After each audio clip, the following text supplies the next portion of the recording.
ईशावास्य उपनिषद श्लोक 4।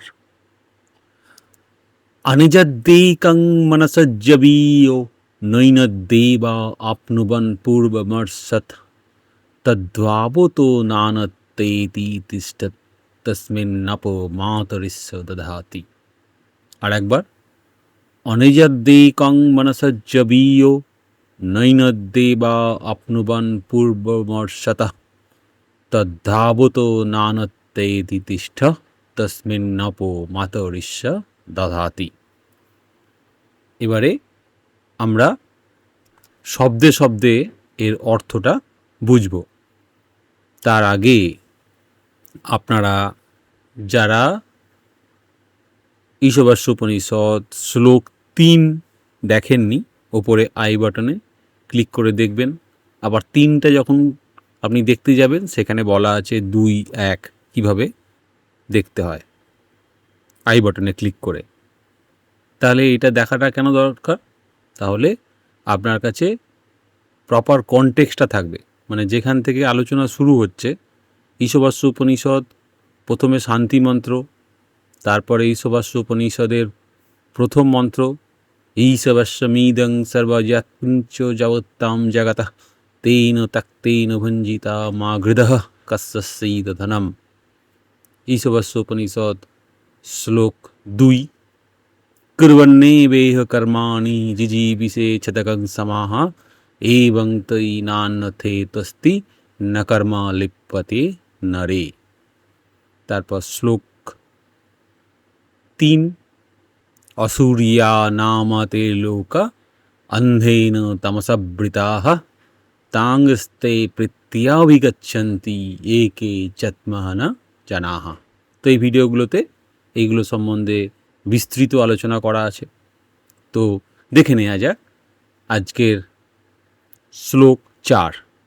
অনিজদ্দেকং মনসজ্জবীয়। এজতি কথার অর্থ হচ্ছে যা গমন করে। সেখান থেকে অনেজাত মানে যে নড়ে না, অচঞ্চল, স্থির। একং মানে হচ্ছে এক, অদ্বিতীয়। তাহলে এক অদ্বিতীয় যেটা নড়ে না, অচঞ্চল। মনসা জবীয়, কিন্তু সেটা আবার মনের চেয়ে অধিক দ্রুত। মনসা মানে মনের থেকে, জবীয় মানে অধিক দ্রুত। নৈন দেবা আপ্নুবন পূর্বমর্ষতঃ। নৈন দেবা, ন এনাথ মানে একে নয়, দেবা মানে দেবতারা। দেবতারা মানে কি? এখানে দেবতা কিন্তু ইন্দ্রিয় শক্তি বা জ্ঞানেন্দ্রিয় হিসাবে ব্যাখ্যাত। মানে কোনো রকম ইন্দ্রিয় শক্তি একে কি করতে পারে না, একে আপনুবন পূর্বমর্ষতা। আপনুবন মানে পৌঁছতে পারে না বা লাভ করতে পারে না। মানে কোনো ইন্দ্রিয় শক্তির দ্বারা একে লাভ করা যায় না বা পৌঁছানোতে পারবেন না। মানে কোনো রকম ইন্দ্রিয় শক্তি দ্বারা এই এক এবং অদ্বিতীয়, অচঞ্চল অথচ মনের চেয়ে অধিক দ্রুত, তাকে কিন্তু কোনো রকম ইন্দ্রিয় শক্তি দ্বারা উপলব্ধি করা যায় না এবং তার কাছে পৌঁছানো যায় না। পূর্বম কথার অর্থ হলো আগে বা পূর্বে। অর্ষতা মানে চলে যায়। নৈনদ্দেবা আপ্নুবন পূর্বমর্ষতঃ মানে পূর্বেই চলে যায় বা অগ্রসর হয়। মানে আপনি চেষ্টা করছেন ইন্দ্রিয় শক্তির দ্বারা, কি চেষ্টা করছেন? সেই সত্তা, সেই অনন্ত আত্মা, পরমাত্মাকে আপনি ধরার চেষ্টা করছেন। সেটা আপনার মধ্যেই বিদ্যমান, কিন্তু কোনো রকম ইন্দ্রিয় শক্তির দ্বারা আপনি সেখানে পৌঁছতে পারছেন না, লাভ করতে পারছেন না। তার আগেই কিন্তু এটা এগিয়ে যাচ্ছে, অগ্রসর হয়ে যাচ্ছে। তদ্ধাবত, তৎ মানে সেই, ধাবত মানে হচ্ছে দৌড়ানোর বা দ্রুতগামীদের। তদ্ধাবত নানত্তেতি উত্তিষ্ঠ, না অন্নতি, না অন্নতি, অন্নন মানে অন্যদের, অত্যেতি অতিক্রম করে, তিষ্ঠৎ মানে স্থির থেকে, সেটা কি অন্যান্য সমস্ত জিনিসের থেকে কিন্তু দ্রুত গমন করে। নানন্নতি তিষ্ঠৎ, তস্মিন, তস্মিন নপ মাতরিস্য দধাতি, তস্মিন মানে সেই সত্তার মধ্যে, তস্মিন আপো, আপো মানে হচ্ছে জল, জীবনের শক্তি, সমস্ত কার্যপ্রবাহ, মাতরিস্যা মানে, মাতরিস্যা মানে প্রাণবায়ু। তাহলে আমাদের শরীরের মধ্যে যে প্রাণবায়ু, সেই প্রাণের মাধ্যমে কিন্তু অধিষ্ঠিত তিনি। মাতরিস্যা বৈদিক অর্থে প্রাণ শক্তি, বিশ্বব্যাপী শক্তি। দধাতি মানে স্থাপন করে, ধারণ করে, পরিচালনা করে। তাহলে এর আক্ষরিক অর্থ কি? সেই এক অচঞ্চল সত্তা যে মনের চেয়েও দ্রুত, দেবতারা বা ইন্দ্রিয় শক্তি তাকে ধরতে পারে না, সে তাদের আগেই চলে যায়। স্থির থেকেও সে অন্যান্য সকল দ্রুতগামীকে অতিক্রম করে। তারই মধ্যে মাতরিস্য বায়ু বা প্রাণশক্তি সমস্ত কার্যপ্রবাহকে ধারণ ও পরিচালনা করে। তাহলে এখানে পরস্পর বিরোধী কি কথা বলা হচ্ছে? তিনি নড়েন না, মানে নড়াচড়া করে না, তিনি স্থির, তবু তিনি সবার আগে, মানে তিনি অতি দ্রুত, যে এটা অকল্পনীয়, মানে এটা আত্মা, পরমাত্মার কথা বলা হচ্ছে, যে কারণ পরমাত্মাতেই আত্মা মিলিত হয়ে আছেন। তিনি নড়েন না, তবু সবার আগে, তিনি স্থির, তবু সকলকে অতিক্রম করেন। এটাই এই মন্ত্রটির সৌন্দর্য, পরস্পর বিরোধী। তাহলে অচঞ্চল অথচ মনের চেয়ে দ্রুত, এর অর্থ কি? আমরা সাধারণত গতিকে বুঝি, এক স্থান থেকে অন্য স্থানে যাওয়া, কিন্তু এখানে যে সত্তার কথা বলা হচ্ছে, তিনি কোনো বস্তু নন, যে এটা একটা বস্তু তা কিন্তু নয়, যে এক জায়গা থেকে অন্য জায়গায় যাবেন সেরকম নয়, অথচ তিনি সর্বত্র উপস্থিত, তাই তার কোথাও যাওয়ার প্রয়োজন নেই।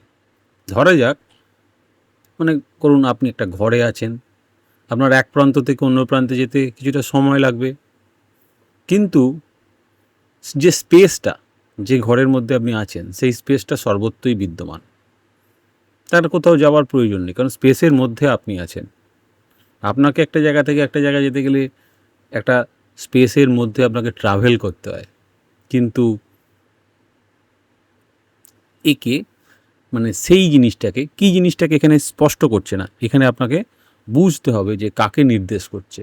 এটা সেই আমাদের আসল সত্তা, আমাদের যে চিরন্তন সত্তা, আমাদের যে আত্মা, আত্মান, তাকেই কিন্তু নির্দেশ করছে। সে শুরু থেকেই সর্বত্র ছিল, তেমনি আত্মা বা পরম চৈতন্যকে কোথাও যেতে হয় না, কারণ তিনি সর্বত্র।